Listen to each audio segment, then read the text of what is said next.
Do you ever wonder if your kid really has ADHD or it's something else? Well, you're not alone. They might have a learning disability.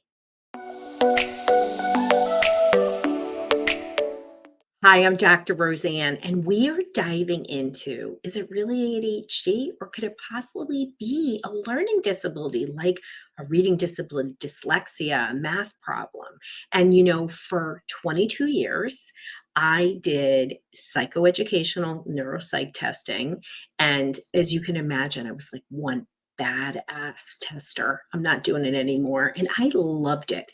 And I would dive into in such a deep level. I would spend between 15 and 17 hours testing kids.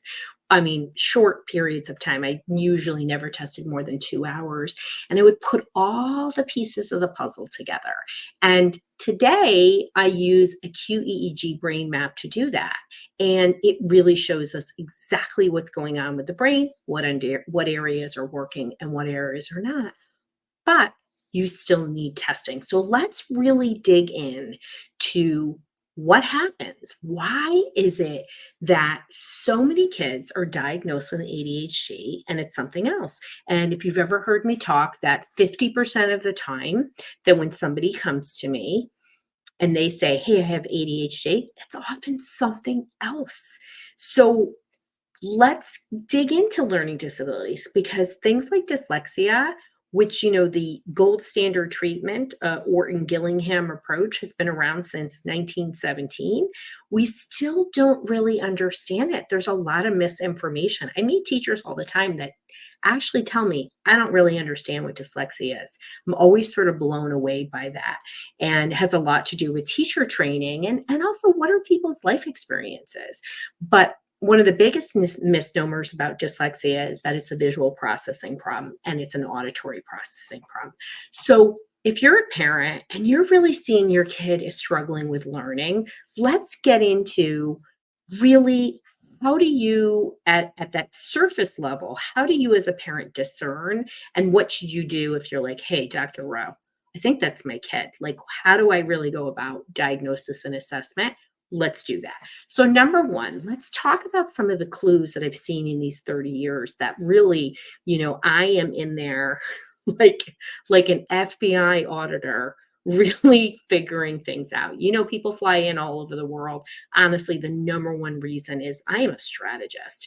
I really know how to discern what are all the pieces of the puzzle and what are you going to do about it. And all of my things, including our dysregulation solution, our parent kits, all of our resources are there for you to have information right at your fingertips. And if you're looking for more help, you can go and take our solution match or go to drroseann.com/help. It's going to match you to exactly where you need to be. And most importantly, you're on our list and you're getting great resources. You'll get notified of the show twice a week. Sometimes we're on 3 times a week. So, number one.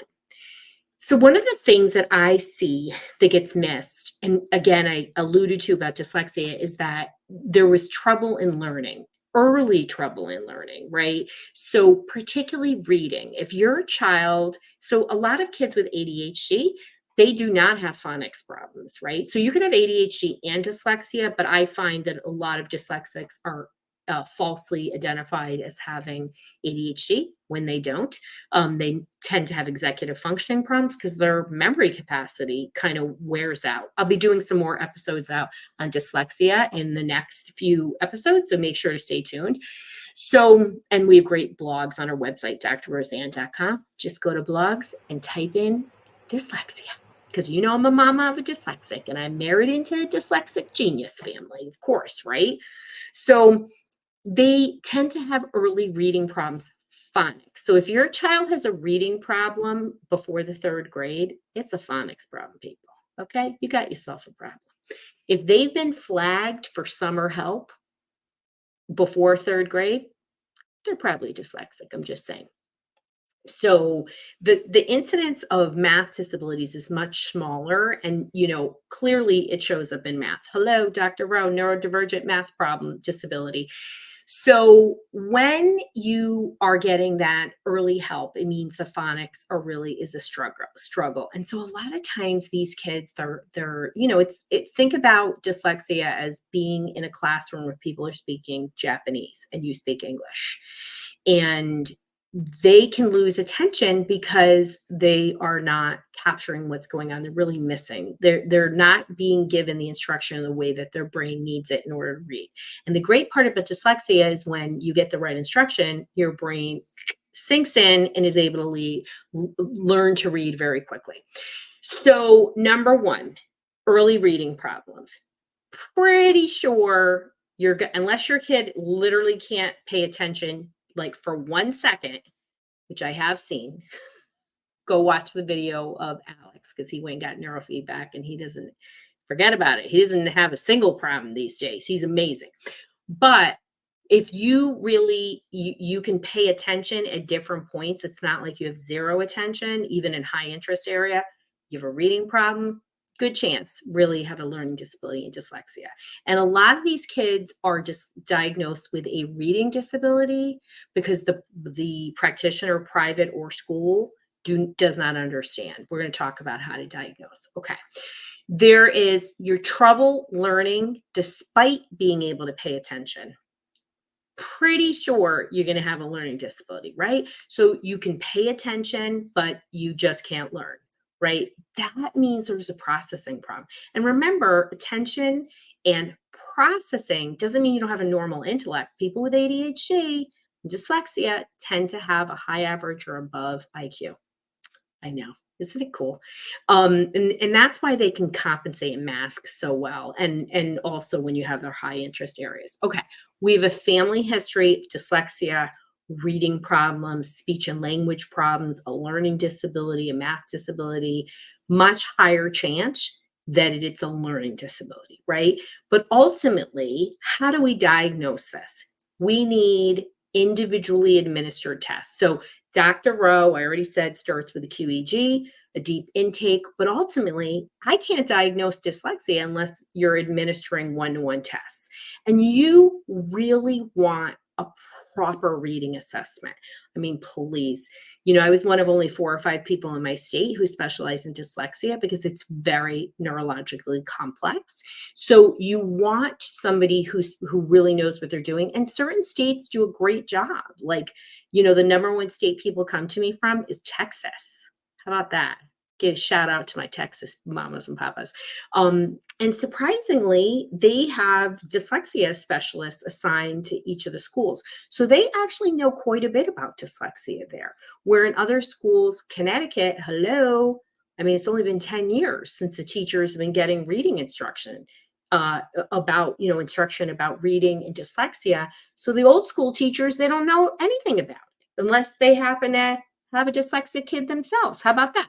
So just because you're in a higher income area, it really has a lot to do with teacher training. People will say dumb things like, oh, you can't test for dyslexia until they're in 3rd grade. That's just dumb.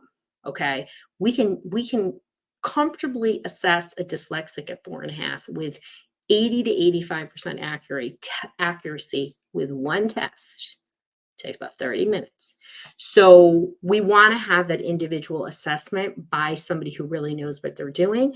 And when it comes to dyslexia, you want to have all the different sound and letter combinations checked, right? Because that is critical. So what do we do when we think, our child is dyslexic? One, we can go back to the schools. We can ask for them to be assessed.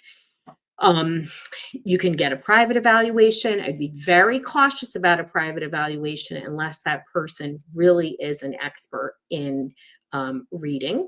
Often speech pathologists can be a resource here. They should be talking about Orton-Gillingham, Wilson, Linda Bell. These are the gold standard reading programs, so they have an understanding of it. And then you're going to really want proper instruction in reading disability, math disability, ADHD, right? So ADHD, what's their area of deficit? What's their gifts? And all that, do they need an IEP? Do they need a 504? And you really want to hone in, what are those skills that they're missing, particularly with ADHD and executive functioning? Executive functioning doesn't just happen. They are a set of skills that are learned. I just worked with somebody who was just amazing. And, a kid sort of on the autism spectrum, had a lot of things, super impulsive, very young child, so impulsive, never invited to birthday parties, needed somebody moderating them. Anyway, it's like a miracle. It's freaking awesome. They did neurofeedback. They're clean eaters, doing a lot of things, really followed what I asked them to do, which are based on evidence-based strategies, no longer in a self-contained class, in a regular ed class. And the mom and dad said to me, Dr. Rowe, we see like a 70% improvement in impulse control. How amazing is that? Invited to birthday parties. It's hard to not cry when I hear these things. And I'm going to get verklempt. So anyway, he was like, but, we're still struggling with executive functioning. And I was like, honey, been telling you, it's a learned skill. You can do it. You can learn it. You can do all these things. We have an EF toolkit. So just because your kid is missing a skill, they're not reading, they struggle with social communication, they're time blind. These are skills that can be taught. So make sure you're getting guidance from not just a health coach. There's a lot of awful health coaches out there who are, no offense, just moms who took a health coaching course. You got to go to somebody, Dr. Rowe went to college for 9 years and then did her supervised internships and have done numerous supervised things as I've done different certifications. You really want to go to somebody who is an expert in that area, has their credentials, because credentials means that they've done the training, they've been supervised. And if you're finding somebody, you want to go to look to see, what kind of certifications do they have? What are they doing? And how much clinical experience do you have? I've worked with thousands of people. It makes a huge difference, right? When 1/3 of my people have done neurofeedback elsewhere, and they always come in and say, holy cow, this is a completely different experience. And I'm like, I know, I've done over 10,000 brain maps. I literally can look at these things in 30 seconds and tell you not just what's going on in the brain, but how does it map to behavior? So when you're thinking about, does my child have ADHD or a learning disability? Really look back. Do they have a history of trouble learning? Where is it? Is it phonics? Dead giveaway that there's probably a reading disability, dyslexia there. Is there a family history of learning problems? Is there a family history of other things, right? Also, is there a history of a birth trauma? I feel like that's one of the most missed things when I can see that on a brain map really easily. So put your thinking cap on. I always say, step back, get out of your emotions, take a 360 aerial view, and start looking for root causes and find a provider who can help you. So go to drroseann.com/help, take our solution matcher, and remember, you always got this, my friend.